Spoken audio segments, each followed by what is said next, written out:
Upside जो है वो आपकी कैप हो जाएगी, जो कि स्टॉक्स अप मूव नहीं हो सकेगा जीएसएम 4 के अंदर।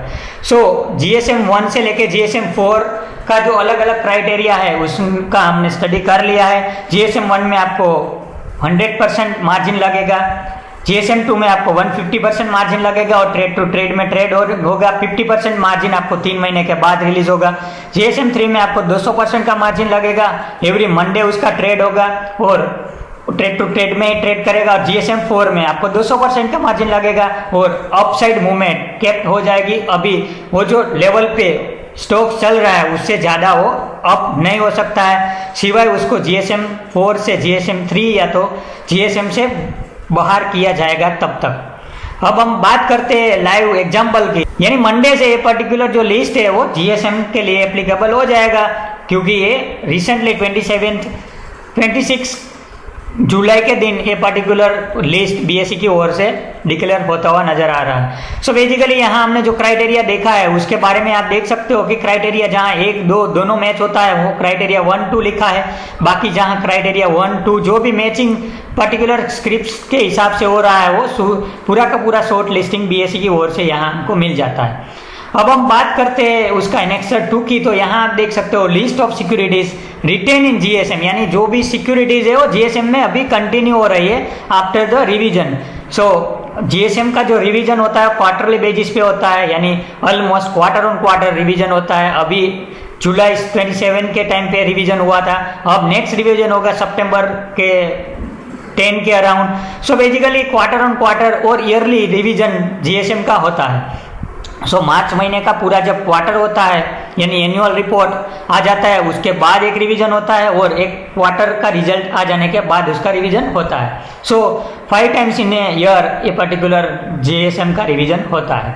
अब हम बात करें एनेक्सर 3 की, तो कि एक यहाँ बहुत बड़ा हमारे लिए एक अपॉर्चुनिटी बेस बन सकता है। आपको जब भी जीएसएम का लिस्ट मिल जाता है तो आपको सीधा जाना है list of securities moving out of the GSM framework with effect from जुलाई 27, यानी जुलाई 27 से पर्टिकुलर जो 112 स्क्रिप्ट है वो जीएसएम से बाहर होने वाली है या तो हो गई, क्योंकि आज 31 जुलाई आ चुकी है।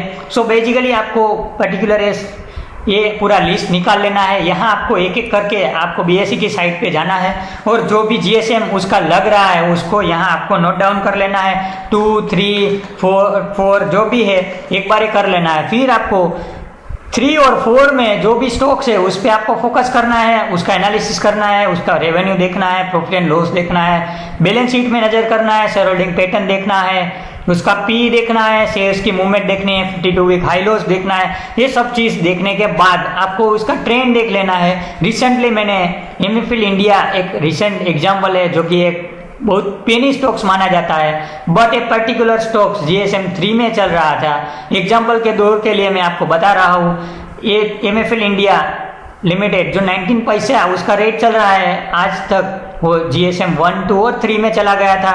जीएसएम 3 31 पैसे पे आया था, उसके बाद ये डाउनफॉल स्टार्ट हो गया था। बट ए पर्टिकुलर कंपनी ने पूरे साल का यानी मार्च 2021 का ईपीएस पॉजिटिव डिक्लेयर किया था और उस पर्टिकुलर कंडीशन से एमएफएल इंडिया जीएसएम से बाहर हो चुका था। और 27 जुलाई के दिन ये पूरे पर्टिकुलर लिस्ट अप्लाई हो रहा था।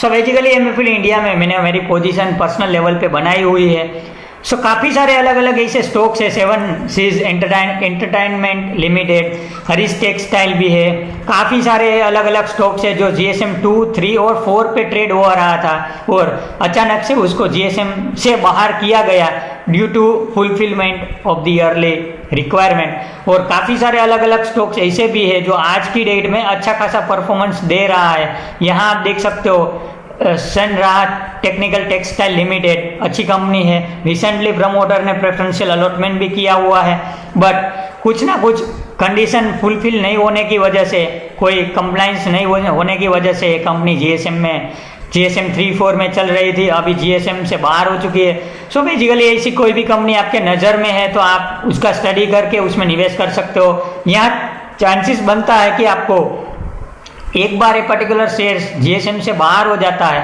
तो जीएसएम के आने के लिए उसको मिनिमम 2 गुना होना ही पड़ता है। इतना बड़ा मूवमेंट आने के बाद ही जीएसएम में वापस से आ सकते हैं, क्योंकि उसका क्वार्टरली, ईयरली और मंथली और वीकली जो भी एल्गोरिदम सेट किया गया है उसमें अलग अलग लिमिट रखा गया जाता है। उसमें क्वार्टर हम जो समझे हम 25% की मैक्सिमम मूवमेंट आती है, क्योंकि ये 5% की रेंज में पर्टिकुलर पूरा लिस्ट रहता है। काफ़ी सारे शेयर्स के अंदर प्राइस रिवीजन भी हो सकता है। सो आपको ये पूरा डिटेल में वीडियो चाहिए तो आप कमेंट करके बोल सकते हो। बट JSM 3 और 4 के जो भी स्टॉक्स है, जैसे ये लिस्ट आउट हो जाता है आपको नोट डाउन कर लेना है, फिर उसका आप एक एक करके उसका बैलेंस शीट या तो प्रॉफिट एंड लॉस अकाउंट या तो उसका ट्रेड देखना है। हम एग्जांपल के तौर पे MFL इंडिया की मैं बात करूं तो आने वाले टाइम के अंदर मुझे MFL इंडिया में बहुत बड़ी मूवमेंट देखने को मिलेगी। ये कोई मेरी रिकमेंडेशन नहीं है, बट एग्जांपल के तौर पे मैं आपको ये बता रहा हूँ, क्योंकि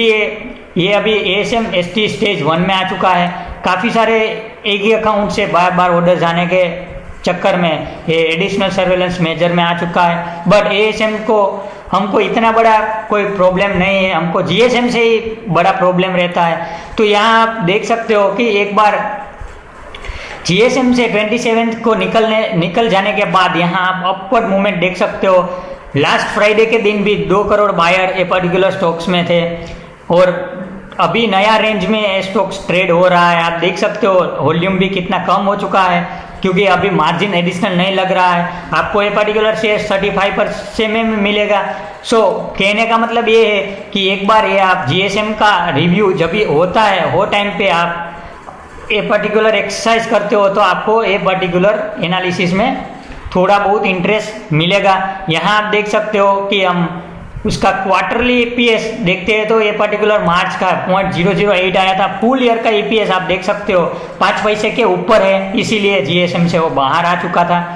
और उसका जो P है वो P अभी मतलब फुल ईयर का यहीं शो ऑफ नहीं हो रहा है, बट बेसिकली हम P उसका काउंट करते हैं तो उसका जो बेंचमार्क इंडेक्स है उससे कम ही होगा, क्योंकि उसका जो रेट चल रहा है और EPS है उसका हम P निकालते हैं तो 4 के अराउंड उसका P मिलता है। और उसका हम पीयर से बात करें तो अलग अलग blue dart, Automall, east west जो भी अलग अलग उसका पीयर है उसका P अभी 30-40 के बीच चल रहा है। सो बेसिकली 80 तक उसका कोई दिक्कत नहीं है। यानी कहने का मतलब कोई भी स्टॉक्स है, यहाँ मैं हरीश टेक्सटाइल का एग्जांपल लेता हूँ तो आप देख सकते हो कि हरीश टेक्सटाइल के अंदर फंडामेंटल बहुत अच्छा दिख रहा है। ये GSM 3 में था, इसीलिए एडिशनल 100% का मार्जिन लग रहा था। सो बेसिकली ये आप देख सकते हो 30+ करोड़ का रेवेन्यू आ रहा है। प्रॉफिट भी डिक्लेयर किया हुआ है। ये कोविड को लेकर अभी कंपनी का इतना बड़ा परफॉर्मेंस नहीं रहा है, बट लास्ट ईयर का परफॉर्मेंस देखते हो तो 5 का EPS कंपनी ने डिक्लेयर किया है। सो बेसिकली काफ़ी अलग अलग अच्छी कंपनी जो 15 करोड़ के मार्केट कैप पे आपको 50 करोड़ 80 करोड़ का सेल्स वाली कंपनी मिल जाती है। सो GSM एक ऐसा टूल है जहां हम अच्छी मतलब हम बोल सकते हैं कि एक अच्छा गोल्ड माइंड हम उसमें से क्रिएट कर सकते हैं। कोयले की खान में से हीरा ढूंढने का जैसा हम एक काम कर सकते हैं। यहाँ ज़्यादातर हमको मल्टी बैगर स्टॉक्स मिलने का बहुत चांसेस रहता है, बट मैं डिस्क्लोजर भी दे देता हूँ कि यहाँ आपका पैसा डूबने का भी इतना ही बड़ा रिस्क है। सो बेसिकली आपको ये पूरा नॉलेज जहाँ तक मिल नहीं जाता है तब तक आपको ये पर्टिकुलर प्रोसेस में लर्निंग करना है, सीधा जाके ये एंट्री एग्जिट करना नहीं है। GSM के बारे में आपको मैं होप कर रहा हूँ कि आपको सब कुछ अभी पता चल गया होगा। अभी GSM आज की डेट में हम बात करें तो GSM में एक पर्टिकुलर जो लिस्ट है, यहाँ आप स्टेज वाइज देख रहे हो, ये पूरा का पूरा स्टॉक्स लिस्ट आज की डेट में GSM में ट्रेड करता हुआ नजर आ रहा है। सो बेसिकली आपको एक कोई भी कंपनीज है जहाँ GSM 4 से GSM 3 से GSM 2 या तो ईयरली बेसिस पे GSM 4 से सीधा GSM से बाहर, ये 2 तरीका रहता है GSM रिव्यू का। और basically GSM review quarterly and yearly basis होता है। और GSM के रिलेटेड आपको कोई भी क्वेरी है तो आप मुझे कमेंट करके पूछ सकते हो।